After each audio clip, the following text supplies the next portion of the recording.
तो क्षण भर के तनी से आवा 5 मिनट के लोकगीत निर्गुण भाव में और जो ने लोकगीत के शीर्षक बा जिंदगी का अकाट्य सत्य। जिस उपलक्ष्य में हम सब एकत्रित हुए हैं, एक बार त्रयोदशा संस्कार त्रयोम भंडारे के रूप में हम लोग एकत्रित होकर के उस मृतक आत्मा के लिए तनी से मूड मिजाज बना ला 5 मिनट। ओकरे बाद बिरहा के शुरुआत ओकर से हो जाई। आवा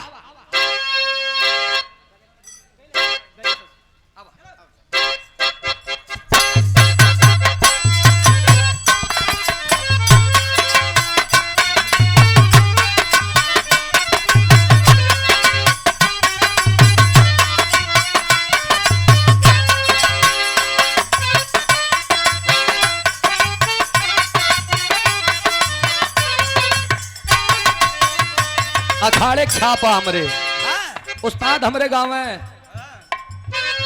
गईले ससुरारी अरे गईले ससुरारी गईले ससुरारी बन के दुल्हावा गईले ससुरारी बन के दुल्हावा। अरे हमें कगो कमाल कई दिया छोटका सारावा जब लावा परसले हम ललकी रुमाल दई दिया।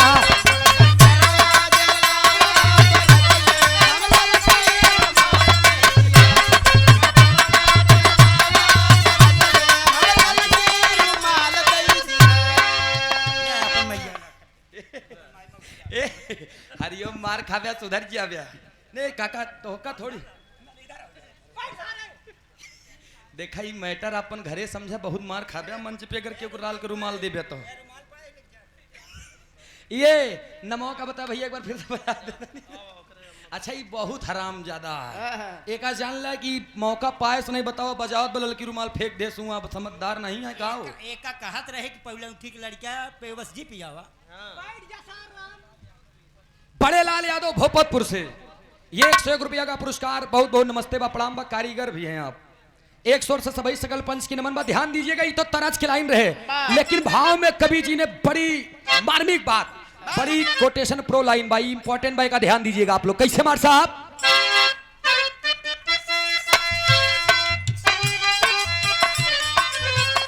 तोरी के माया के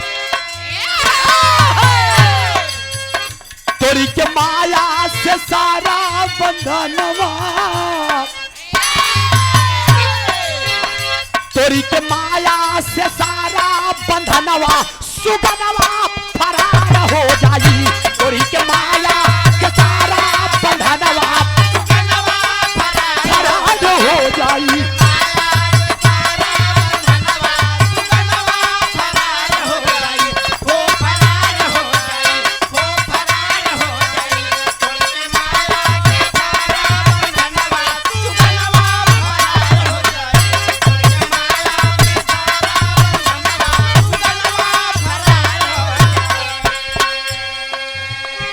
के माया के सारा बंधनवा भले से आप खूब पैसे कमा लीजिए 10 तल्ला बनवाई लो उसी कोनो मतलब बा नहीं। लग्जरी कार से चला उसी कोनो मतलब बा नहीं। खूब सोना चांदी ला दे रहा उसी कोनो मतलब होई का। तोरी के माया से सारा बंधनवा सुगनवा फरार रे फरार हो जाई। माटी होई जाई माटी होई जाई माटी के मकनवा सुगनवा फरार हो जाई।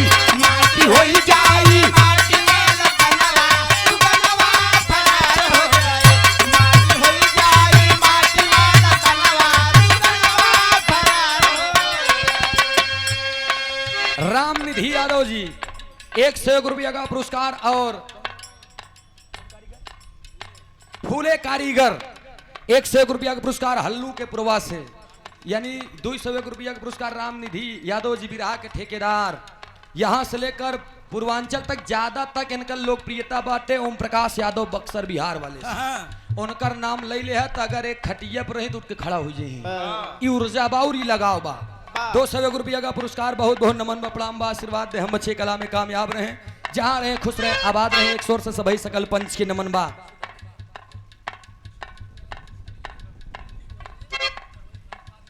छंगूलाल मिस्त्री बिल्डिंग वाले थरवई थाना के पास उनकर दुकान बा, पैगंबरपुर के हैं। भैया की तरफ से ₹100 का पुरस्कार। माई भगवती हर मोड़ पे तरक्की दे, जा रहे हैं खुश रहे आबाद रहे। सब जने घर बनवाओ, खूब सामान तो उसी खरीदे। जमी को छिपाने के लिए गगन होता है, जमी को छिपाने के लिए गगन होता है, दिल को छिपाने के लिए बदन होता है। शायद मरने के बाद भी छिपाए जाते हैं लाखों गम, इसलिए हर लाश के ऊपर एक कफन होता है। एक बात बड़ी ऊंची मैं आप लोगों के बीच में बताने चल रहा हूं। आज के जनरेशन के देख के आज की जो दुनिया है, किसी की औकात, किसी की अमीरी गरीबी, किसी की हैसियत का अंदाजा जानते हैं कैसे लगाते हैं? ओकरे अंगूरी में कई ठी अंगूठी बा, अगर देख लें 10 बा, जंजीर 2-4 ठी पहने बा, लग्जरी कार से चलत बा, 10 तल्ला मकान बनवाए बा, तो जी बाप रे फलाना बहुत अमीर आदमी बा यार।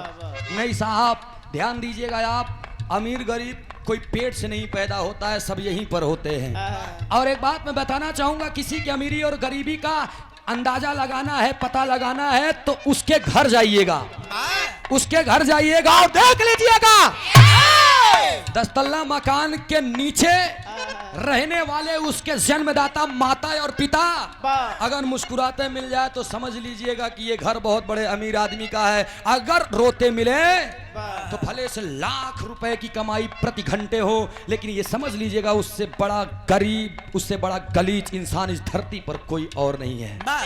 क्योंकि जिस घर में माँ बाप हंसते हैं उसी घर में भगवान बसते हैं। छोटी सी बात है लेकिन बहुत ऊंची बात है। और ध्यान दीजिएगा, लोगों की करामात में बता रहा हूं जो लोग करते हैं। माई बाबू तरसत रात इन फटही लुगरी बरे बेटवा निशान मान ले बटे, हम पढ़ीला लई के जाप सुम मार किए। माई बाबू अगर घरे के कहते नहीं, ये कहावत बपुरनिया कहत रहन कि घरे के देवता ललाएं और बहरवासु पूजा खाएं। तो घरे के देवी देवता अगर खुशी रही हैं तो वो तोहार निशान काम दे। अगर घरे वाले रूठा रही तो रोज एक निशान चढ़ाऊबे, लेकिन कोनो मतलब निकरई वाला एक अंतरा। हम बताओ थी, लोग जिंदगी की भीख मांगते हैं किससे?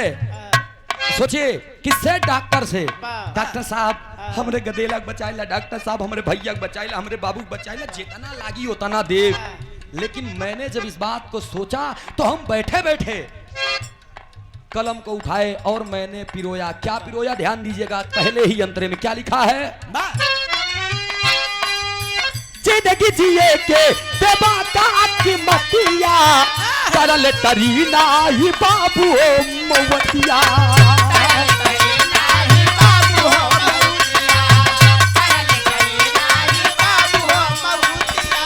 और सुनिए, आई गवादा कम ना, आई गवादा कम न ज्यादा, जिंदगी जिए के देवा का कीमतिया, करले टरीना ही भैया हो मोतिया। और खूब पैसे देते रहिए, लेकिन आई गया समय काम करना, काम करना, काम करना, दवाई इंजेक्शनवा सुगरवा फरार हो जाई। काम करना, दवाई इंजेक्शनवा सुगरवा फरार हो जाई।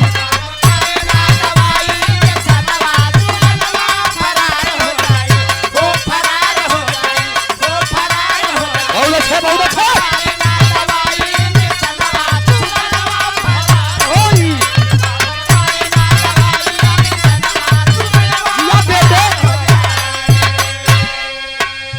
काम करी न दवाई इंजेक्शनवा सुगनवा, अगर समय आएगे तो खूब खून निकाल निकाल दे सब पानी हो जाई। मामा अब बचाई के बा तो 10,000 देबा, डॉक्टर दूसर खून लगाई दे, लेकिन वो बच जाई है। समय नहीं। अब एक बात और आप लोग सुना कि सोना सुहानी जी बताइन कि लोग मर जाने के बाद कहते ना जा बदबू दे लाख ज्यादा देर हुई है तो, और जियते पे मुंह में मुंह डाल करके बात करते हैं। ये तो सत्य है, ये तो सत्य है, लेकिन कुछ मन नहीं जीते मरा रहा थी। उनके मुंह में मुंह डाल के देखा, पता नहीं कई दिन हो जाता बरस मंजन करे।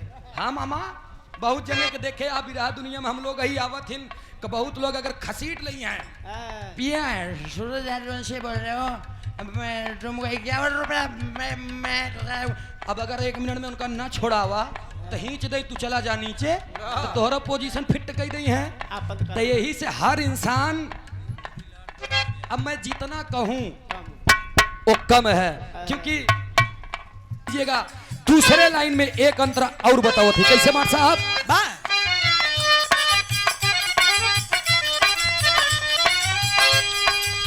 दुनिया के छूट जाई सारा झमेला, आइला अकेला तजैबा अकेला।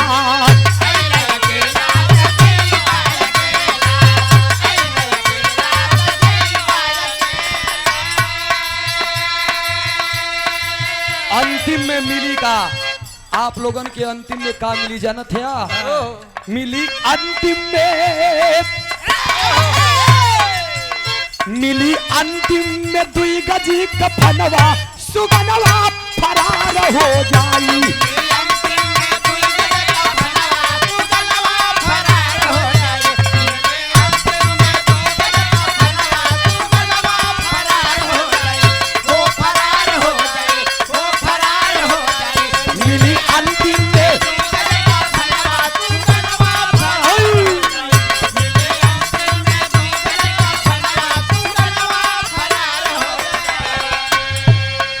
हर इंसान अपने हाथों से 3.5 हाथ का होता है, नाप लीजिएगा घर पे जाने के बाद। और बीता से 7 बीता के, एक बीता में 12 अंगुल,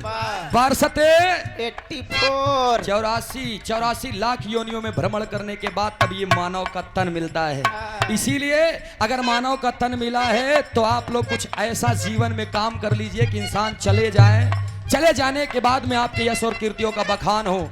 जौन आदमी दुनिया से चला जाता हो करे यश और कीर्ति के बखान भावा तो वही के स्वर्ग मिला, अन्यथा नरक में गवाऊ। गुरु घराने के परिचय में कहल गए लास्ट लाइन में। और ये बसंत लाल यादव बिरहा के जाबाज कलाकार बीएल जैतवाड़ डी की धरती से हमारे नाना ला गई है। 101 रुपया का पुरस्कार, बहुत बहुत नमन बा प्रणाम बा। आशीर्वाद दे हम बच्चे कला में कामयाब रहे, जहाँ रहे खुश रहे आबाद रहे। गुरु लाल जी लहरी जी के धाकड़ चेला यहाँ है, बैठा इसे बैठा। लास्ट लाइन में कहल गई, फिर अगली पार्टी के नंबर पीछे।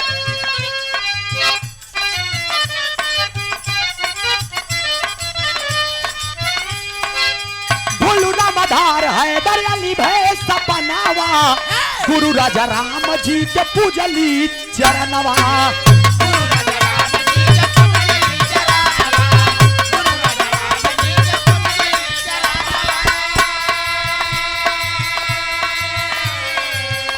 और ये राम निधि यादव जी बिरहा के जाबाज मर्मज्ञ श्रोता हैं आप, और टीवी चैनल के जज ओम प्रकाश यादव जी फिल्म अभिनेता जी के बड़े करीबी हैं। आपकी तरफ से 101 रुपया का दूसरी बार पुरस्कार आपके श्री चौड़ों में कोट को नमन बपड़ाम्बा। आशीर्वाद दे हम बच्चे कला में कामयाब रहे, जहां रहे खुश रहे आबाद रहे।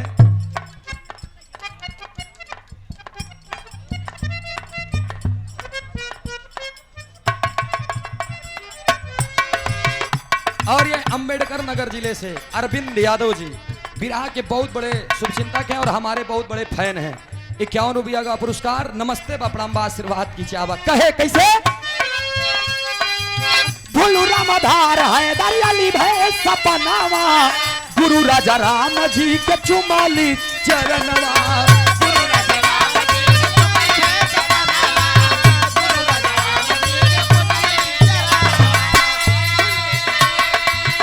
सूरज भोज रात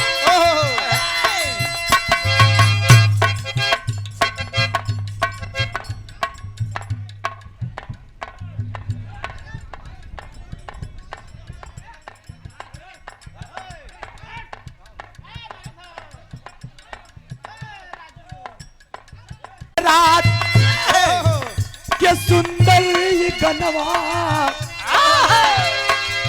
सूरज भोज रात के सुंदर गनवा, सुगनवा फरार हो जाई।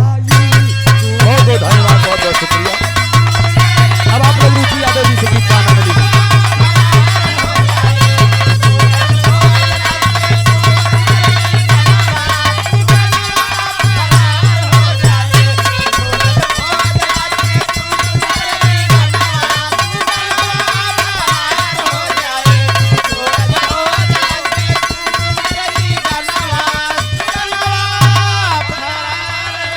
सोना सुहानी जी से गीत का आनंद ले आप।